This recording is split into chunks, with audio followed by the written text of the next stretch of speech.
नमस्ते, नमस्कार, जय हिंद साथियों।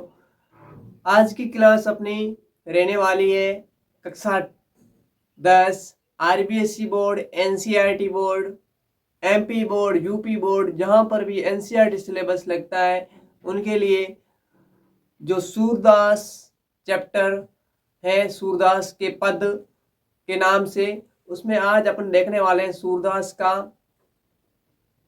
कवि यानी सूरदास का परिचय यानी कवि परिचय, और उसके साथ ही प्रथम पद है वो देखने वाले हैं। तो आज की क्लास इंपॉर्टेंट रहेगी बोर्ड विद्यार्थियों के लिए, तो आप जरूर देखिएगा पूरी क्लास को, जिससे कि आपको फायदा मिले बोर्ड एग्जाम में। और ये बिल्कुल आपके नोट्स पैटर्न पर होगी, आपको इसका स्क्रीनशॉट लेने का भी मौका दिया जाएगा। तो आज अपनी क्लास है वो शुरू करते हैं। क्या टॉपिक है अपना? कवि परिचय, कक्षा 10 हिंदी। पहले इनका जन्म, उसका जन्म स्थान, उनके गुरु का नाम, इनके प्रमुख ग्रंथ कौन कौन से थे, और उसमें सर्वाधिक प्रसिद्ध कौन सा था, और सूर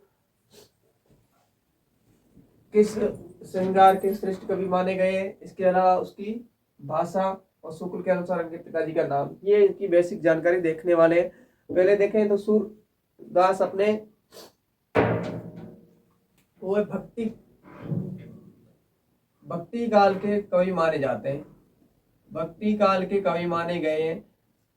ठीक है, और भक्ति काल का समय है वो आप लिख लीजिएगा 1375 से 1700। ये इनका भक्ति काल का समय रहने वाला माना गया है। ठीक है, 1375 से 1700 के मध्य भक्ति काल का समय माना गया है। और इसमें ये सूरदास जो कवि है वो आपके अष्टछाप के कवियों में से महत्वपूर्ण अष्टछाप जो कवि थे, अष्टछाप के कवियों में प्रसिद्ध और प्रथम अष्टछाप के प्रथम कवि सूरदास को माना जाता है। जो अष्टछाप के कवि 8 हुए उनमें से सूरदास है वो प्रथम कवि मान जाते हैं भक्ति काल में। भक्ति काल का समय बता दिया 1375 से 1700। ये तो आपके बेसिक थोड़ा आप ध्यान दीजिएगा, जिससे कि आपको ये हिंदी साहित्य के प्रति भी रुचि जगाएगा, और उसके अलावा आपके कॉम्पिटिटिव एग्जाम में भी फायदा देगा। अगर कोई कॉम्पिटिटिव एग्जाम का देख रहे हैं साथी, तो वो भी देखें, क्लास में फायदा होगा, क्योंकि कवि परिचय और रचनाएं सेकंड ग्रेड या फिर फर्स्ट ग्रेड में पूछा जाता था, उनके लिए भी महत्वपूर्ण है। तो अपन देखें अब इनका जन्म सर्वमान्य मत अलग अलग, शुक्ल जी अलग बताते हैं, डॉक्टर नगेंद्र जी अलग बताते हैं, लेकिन सर्वमान्य जो मत माना गया वो 1478 में माना गया है। ठीक है, और अब जन्म के संबंध में इनकी दो मान्यता है। पहली मान्यता तो ये कहती है कि इनका जन्म है मथुरा के पास रेणुका स्थान पर हुआ। और दूसरी मान्यता क्या कहती है कि इनका जन्म दिल्ली कहाँ हुआ, और दिल्ली के पास में एक पड़ता है सी नामक स्थान पर इनका जन्म हुआ। ये दो मान्यता है, तो आप इसको भी ध्यान में रखिएगा। अब इनकी बात करें, इनके गुरु का क्या नाम था, तो इनका गुरु का नाम था इनके गुरु का नाम की बात करें तो गुरु का नाम था, आप लिख लीजिएगा वल्लभाचार्य। इनके गुरु यानी सूरदास के गुरु का नाम वल्लभाचार्य था। और इनके प्रमुख ग्रंथ है, सर्वाधिक जो महत्वपूर्ण भी रहे वो 3 ग्रंथ ये महत्वपूर्ण है। कौन कौन से? सुरसागर, साहित्य लहरी, आपके सुर सारावली। ठीक है, तो ये महत्वपूर्ण है। और उसमें से सर्वाधिक जो लोकप्रिय ग्रंथ रहा वो रहा आपके सुरसागर। कौन सा रहा? सुरसागर, ये सबसे महत्वपूर्ण रहा, तो इसको आप नोट डाउन कर लीजिएगा। उसके बाद में देखें अपन, सूर है वो वात्सल्य और श्रृंगार के श्रेष्ठ कवि माने गए हैं या कवि थे, तो ये आप लिख लीजिएगा। आगे देखें इनकी भाषा, तो इन्होंने अपने पद में जो भाषा का प्रयोग किया वो भाषा थी इनकी ब्रज भाषा। कौन सी? ब्रज भाषा। और एक और भी आप नोट लगा कर अगर लिखना चाहें तो लिख लीजिएगा कि शुक्ल जी के अनुसार इनके पिताजी का नाम मिलता है, वो मिलता है हरिश्चंद्र। क्या मिलता है? हरिश्चंद्र नहीं, हरिचंद्र। तो ये आप लिख लीजिएगा। इस प्रकार से ये था आपके कवि परिचय, जो सूरदास का एक कक्षा 10 के अकॉर्डिंग आप विस्तृत देखना चाहे तो विस्तृत देख सकते हैं, लेकिन ये सिलेबस के अनुसार है कक्षा 10 का। अब आगे क्लास रहेगी वो रहेगी सूरदास का प्रथम पद अपन ले रहे हैं, तो आप क्लास में बने रहिएगा। देखते हैं सूरदास का पद। आगे क्लास को कंटिन्यू करते हैं। सूरदास का प्रथम पद ले रहे हैं, आपको उम्मीद है अच्छा लगेगा। इसमें सबसे पहले अपन इसका वाचन करेंगे, उसके बाद इसमें इसके कठिन शब्द है उनके अर्थ देखेंगे, उसके बाद में इसका आपको भावार्थ बताऊंगा। उम्मीद है कि आपको ये पसंद आएगा। पहला है, मैं इसका वाचन करता हूँ, उसके बाद मैं आपको इसका अर्थ बताता हूँ। क्या है? ऊधो तुम हो अति बड़भागी, अपरस रहत सने तगाते, नाइन मन अनुरागी, पुरु इनि पात रहत जल भीतर, तारस देना धागी, ज्यो जल माय तेल की घाघरी, बूंदनता को लागी, प्रीति नदी में पाँव न बोर्यो, दृष्टि न रूप परागी, सूरदास अबला हम भोरी भोरी, गुर चांटी जू पागी। ये था इसका वाचन मैंने किया। अब इनके कठिनार्थ शब्द आपको मैं बताता हूँ। उम्मीद है आपको क्लास अच्छी लग रही होगी, पसंद भी आएगी। शुरुआत है, धीरे धीरे आप एडजस्ट हो जाइएगा। पहला अपना क्या है? उदो। उदो उदो का अर्थ लिख लीजिएगा, उदव उदव। ठीक है। तुम हो अति बड़भागी, और बड़भागी का अर्थ लीजिएगा, लिख लीजिएगा बड़े भाग्यशाली। क्या लिखना है? बड़े भाग्यशाली, भाग्यशाली। ठीक है। अपरस रेत सने तगाते। अब इसका देखें, अपरस, अपरस यानी अछूता। क्या होता है? अछूता, अछूता। इसका अर्थ लीजिए अछूता या अलिप्त, जो भी आप लिखना चाहे वो लिख लीजिएगा। अछूता, अपरस यानी अछूता। रेत सने, सने यानी प्रेम। क्या आता है? प्रेम। तगा यानी धागा। ठीक है। नाइन यानी नहीं। इनकी शब्दार्थ देखोगे तब तो ये इसका आप सरलाट कर पाओगे, भावार्थ समझ पाओगे। मन अनुरागी, अनुरागी यानी प्रेम में, प्रेम में। ठीक है। अब देखते हैं आगे। पुरुई निपात रेत जल भीतर। पुरुई निपात, पुरुई निपात का अर्थ लिख लीजिएगा कमल का पत्ता, कमल का पत्ता। पुरुई निपात का अर्थ लिख लीजिएगा कमल का पत्ता। रेत जल भीतर, तारस देना धागी। धागी यानी धब्बा, यहाँ पर धाग, धाग या धब्बा। ठीक है। उसके बाद देखें, जो जल माय, माय यानी अंदर। इसका अर्थ लिखिए अंदर या भीतर, अंदर या भीतर। गागरी यानी गगरी, यहाँ पर इसको कलश। ताक्यो यानी उसको, क्या है? उसको। प्रीति नदी में पाँव, पाँव का क्या मतलब है? पाँव, पाँव का मतलब है यहाँ पर पैर। क्या मतलब है? अर्थ है पैर। ना बोरियो, बोरियो मीन्स बोरियो, डुबोयो, बोरियो। ठीक है।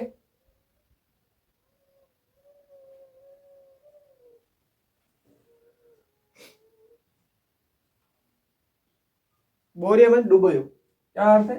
डुबोना। कहाँ गया सर? डुबोया, डुबोयो, डुबोयो। बोरियो का मतलब डुबोयो, डुबोयो। दृष्टि रूपना परागी। सूरदास अबला, अबलास यानी दुर्बल स्त्री, दुर्बल रूपी नारी। भोरी यानी भोली, भोली। गुड़ यानी गुड़।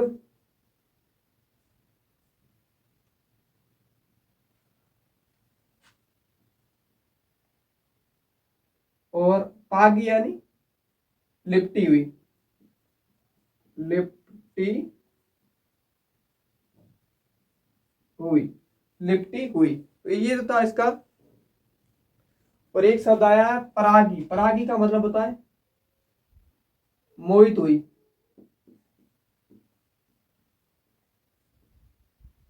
मोहित हुई, तो मोहित होना। ठीक है, ये थे आपके शब्दार्थ। अब इसका भावार्थ समझने का प्रयास करते हैं। देखो, पहले मैं इसका वाचन दोबारा करता हूँ। दो पंक्तियों की शुरू में आप उन दो पंक्तियों को समझने का प्रयास करते हैं। शब्दार्थ एक बार दोबारा रिपीट कर ले रहा हूँ। उदो यानी उद्धव, बड़े बड़भागी यानी बड़े भाग्यशाली, अपरस यानी अछूता, सने यानी प्रेम, तगा यानी धागा, नाइन यानी नहीं, अनुराग यानी प्रेम में,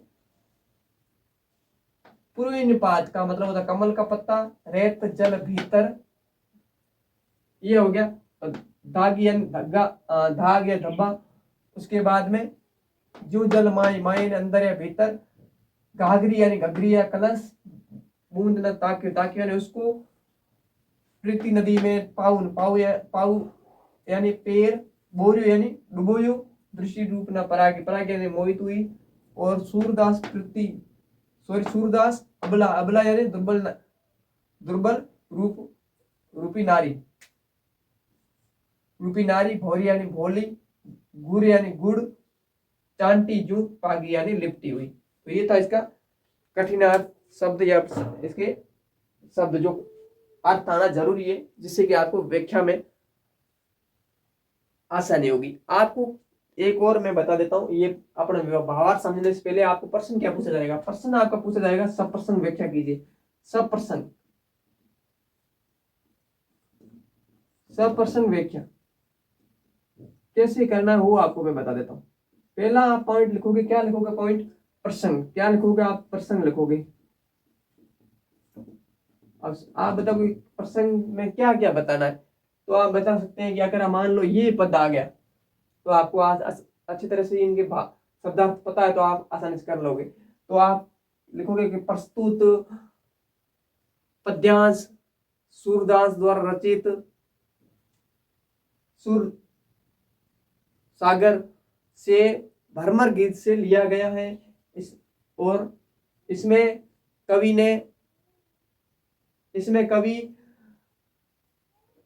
वर्णन करता है कि गोपियां हैं वो उद्धव पर एक प्रकार से प्रेमहीनता का, उन पर क्या लाछन लगाने का प्रयत्न कर रही है। तो ये आप ऐसा बता सकते हैं। उसके बाद इसकी व्याख्या करेंगे। तो व्याख्या में जो आपको मैं बताऊंगा व्याख्या, दूसरा पॉइंट लिखोगे व्याख्या। और व्याख्या में क्या लिखोगे आप, व्याख्या में जो ये कवि कहते हैं, क्या कहते हैं, ये इनका भावार्थ में बताऊंगा तो वो आप भावार्थ के रूप में लिख सकते हैं व्याख्या में। और उसके बाद तीसरा पॉइंट लिखोगे विशेष। और विशेष में क्या लिखोगे, वो महत्वपूर्ण हो जाता है कि अगर आप इस प्रकार से व्याख्या लिखोगे 3 पॉइंट में, तो आपको अगर 4 नंबर का आ रहा है, मान लो ये 4 नंबर का प्रश्न आता तो 4 और 4 नंबर आप ले सकते हैं। ठीक है, सब प्रसंग व्याख्या, प्रसंग लिख लिया, व्याख्या लिख ली, उसके बाद विशेष लिख लिया। इसके नीचे आप इस प्रकार से एरो कर सकते हैं। प्रश्न विशेष में क्या लिखोगे, इसमें किसका वर्णन किया गया उसके बारे में बता सकते हो। और ये कौन से, ये वियोग व श्रृंगार के कवि माने गए, ये लिख सकते हैं, माने गए। उसके बाद में एक और पॉइंट लिख सकते हैं, इसकी भाषा कौन सी है, तो भाषा इसमें ब्रिज आप लिख सकते हो, विशेष में ब्रिज। और इसमें अलंकारों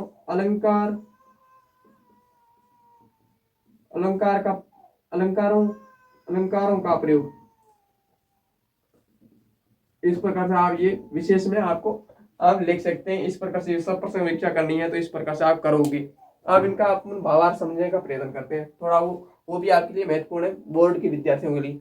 ठीक है, तो देखें, उद्धव तुम हो अति बड़भागी। यहाँ पर गोपियां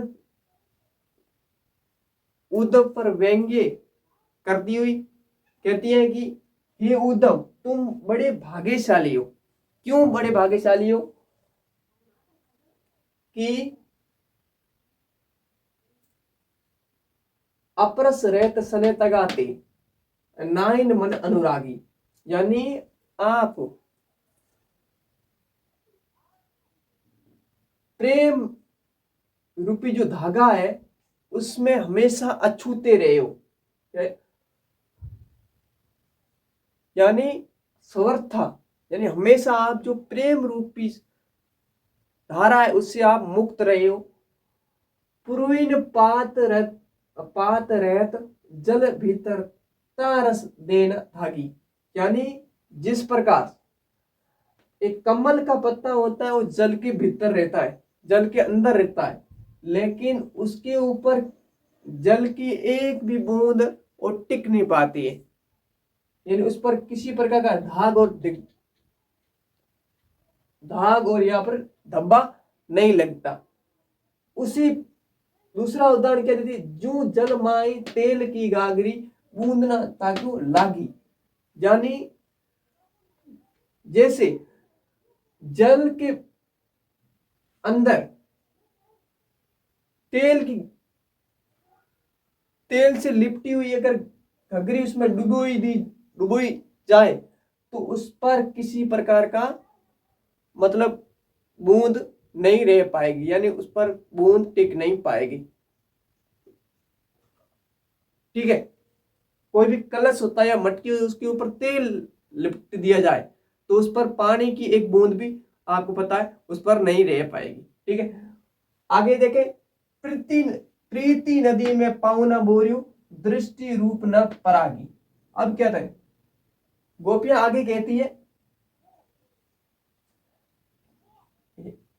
उदम आपने तो प्रेम रूपी जो नदी थी उसमें कभी पैर आपने डुबोया ही नहीं, और आपकी जो प्रेम रूपी दृष्टि थी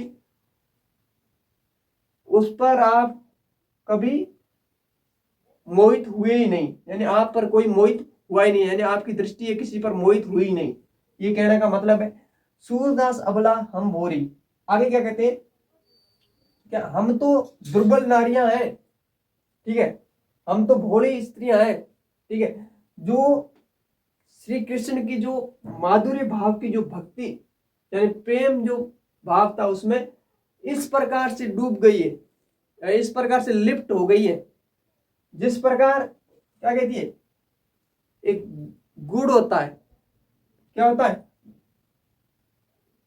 गुड़ होता है, अगर उसमें अगर चींटियां एक बार लिपट गई यानी उस ऊपर अगर लग गई तो वो प्रयत्न करने के बाद भी वो निकल नहीं पाएगी, यानी गुड़ में वो बाहर निकल नहीं पाएगी। हम उस प्रकार से उसके प्रेम भाव में यानी श्री कृष्ण की प्रेम भाव में मतलब डूब गए हैं। ये इनका भावार्थ था। उम्मीद है कि आपको भावार्थ थोड़ा समझ में आया होगा, लेकिन प्रयत्न किया है, प्रयास किया है कि अच्छा दे, और आपको मैंने बताया उसके अकॉर्डिंग आप पढ़ो और आपका बेटर क्लास रही होगी आज की। तो ये था अपना फर्स्ट सूरदास का पद पहला, आगे 3 पद और है उसको भी अपन देखेंगे एक एक करके, और उम्मीद है वीडियो अच्छा लगा होगा। अच्छा लगा है तो आप सपोर्ट कीजिएगा। मिलते हैं नेक्स्ट क्लास में, तब तक के लिए जय हिंद, वंदे मातरम।